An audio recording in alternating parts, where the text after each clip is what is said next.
Norman Borlaug, leading the way to feeding the world. From March 1914 to September 2009, Dr. Norman E. Borlaug worked endlessly to save the world from hunger and disease. He created a dwarf wheat, saving many lives in Mexico, South Asia, and Africa. Throughout his lifetime, he has shown his leadership skills very well through leading many successful associations to his work with the Green Revolution. Numerous awards, volunteerism, the list goes on and on. Although Norman is no longer living, his legacy lives on today in his friends, family, and supporters, along with his peers in the field of agriculture. Food is the moral right of all who are born into this world. Well, a few things about Norman are: he was a farmer, scientist, a humanitarian, a mentor, and a teacher. The role he liked to talk about the most, the one that inspires the future generation, was that they were the future, the younger farmers. The Green Revolution would not have been successful without the younger scientists. Norman Ernest Borlaug was born March 25, 1914 to parents Henry and Carla Borlaug. He was raised in Cresco, a small farming community in northeast Iowa, and was of a Norwegian descent. He called himself a corn-fed, country-bred boy. As Julie Larson states, my grandfather talked about life on the farm and going to a one-room schoolhouse. One story he told us was about him walking to school in the snow with his cousin. He fell into the snow and his cousin yelled at him to get to school. When he went to the University of Minnesota, it was at the start of the Great Depression, and he saw bread lines and people without food, and thought, if this is happening in the U.S., what's happening in other countries? It inspired him to try to make a difference. As a boy, Norman helped a lot on his family's farm. Some of the chores included collecting eggs from the chickens, collecting firewood, and simply helping around the house. Norman built the barn with his dad when he was just a boy. In 1933, a newly created federal program, the National Youth Administration, made it possible for Norman to attend the University of Minnesota even though his test scores did not qualify him for immediate admission. He made rapid progress, though, and soon joined the forestry program of the university's College of Agriculture. At the university, he was training to be a forester and worked various jobs, including being a waiter at the local coffee shop, which is where he met Margaret Gibson, who would later become his wife. He also had an athletic ability, mainly wrestling. Even though his wrestling career ended after college, he was added into the National Wrestling Hall of Fame. Wrestling taught me some valuable lessons. It made me tough. Many times I drew on that strength. Norman Borlaug. Between terms at the university, Borlaug led a unit of the Civilian Conservation Corps, a federal program designed to put unemployed youth to work during the Depression. In 1937, Borlaug graduated. He really believed in what he was doing. Many times he was told to quit, but he knew it would make a difference. He was invested and dedicated to making a difference. He trained others and really focused on a younger generation because he believed they would make the changes. He also had to have the government supporting the farmer.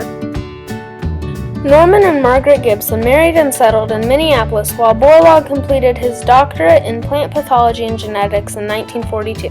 He was immediately hired by the chemical firm DuPont Denumers in Wilmington, Delaware. Although he attempted to enlist in the Army during World War II, the government regarded his work at DuPont as essential to the war effort, and he was refused for military service. Borlaug's work at DuPont included new developments in camouflage, disinfectants, malaria prevention, and insulation for electronic devices in the war.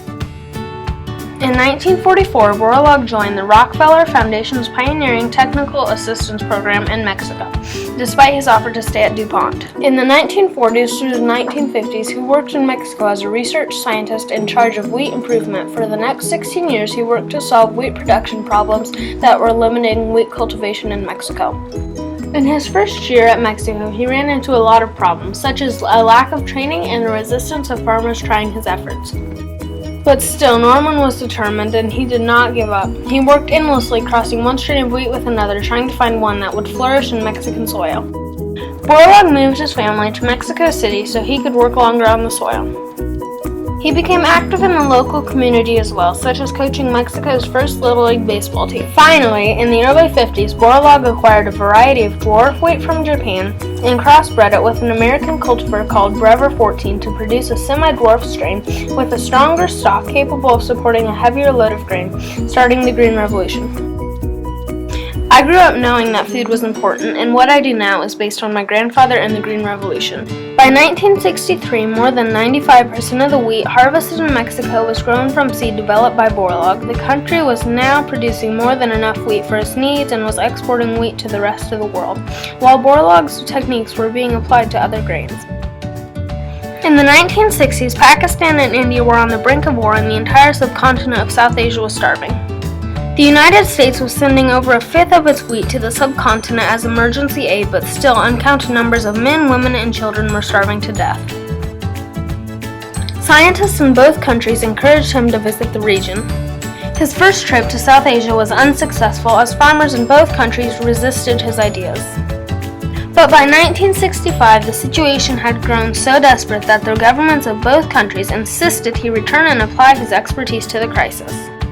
But by that time, the famine was so desperate, people thought that no improvements in food production could possibly keep pace with the growth in population. But Borlaug set to work with his plan despite many obstacles. Seed shipments were delayed and infected, and officials and farmers resisted change to their accustomed routines. With Pakistan and India at war, Borlaug's team often operated with the sound of gunfire. But he succeeded in importing and planting his Mexican seeds, and within a single season was producing more crops than South Asia ever had. As the threat of famine receded, war fever decreased, and a fragile peace returned to the region. You can't build a peaceful world on empty stomachs and human misery. Pakistan became self-sufficient in wheat production by 1968, and India was self-sufficient in all cereal crops by 1974. Since then, grain production in both countries has consistently outpaced population growth. Borlaug's achievements in Mexico, India, and Pakistan were hailed as the Green Revolution. The scientists Borlaug had trained in Mexico and Asia spread his techniques and grains worldwide. Around the world, death rates fell and life expectancy rose. In many countries, the rising standard of living reduced social tensions and violence. It saved millions of lives. In fact, Norman Borlaug was credited with saving over 245 million lives, more than any other living person. I am but one member of a vast team made up of many organizations, officials, thousands of scientists, and millions of farmers, mostly small and humble, who for many years have been fighting a quiet, oftentimes losing war on the food production front. Norman Borlaug. In 1970, at age 59, Borlaug had returned to Mexico and was busy at work in the fields an hour's drive from his home when his wife, Margaret, told him that he had been awarded the Nobel Peace Prize. Shortly after, Borlaug established a World Food Prize to honor others who have made outstanding contributions to improving the world's food supply. Every year, the World Food Prize helps focus the world's attention on issues of food production. In the 1980s, Borlaug's methods were criticized by some environmentalists for their reliance on chemical pesticides and fertilizers. But Borlaug was quick to point out that by increasing the productivity of existing farmland, it removed the necessity for destroying standing forests to clear additional farmland. In India alone, forested areas the size of California were saved because of his methods.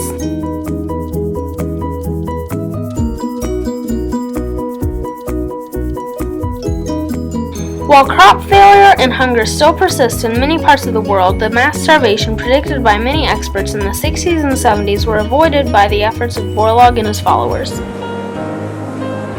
Man can and must prevent the tragedy of famine in the future instead of merely trying with pious regret to salvage the human wreckage of the famine as he has so often done in the past. On September 12, 2009, Dr. Norman E. Borlaug passed away in Dallas, Texas from lymphoma, a type of cancer. He lived to age 95 and led a long and successful career. Dr. Norman Borlaug's leadership skills are most well shown in the Green Revolution and him winning the Nobel Peace Prize. But he also won the Congressional Gold Medal, Presidential Medal of Freedom, Public Welfare Medal, and the National Medal of Science. He has led many associations to great success. His wife, Margaret, died in 2007 at age 95. The couple had 2 children, 5 grandchildren, and 4 great-grandchildren. Norman's legacy lives on today inside the younger generation of agriculturists. We will never forget about Norman Borlaug and his success in feeding the world. The ancient clock of time, the witness of your eagerness, was able to see the science become one with your genes. Inside you, the green revolution was risen without any weapon, and what you had always been came with you and conquered. Norman Borlaug Monument.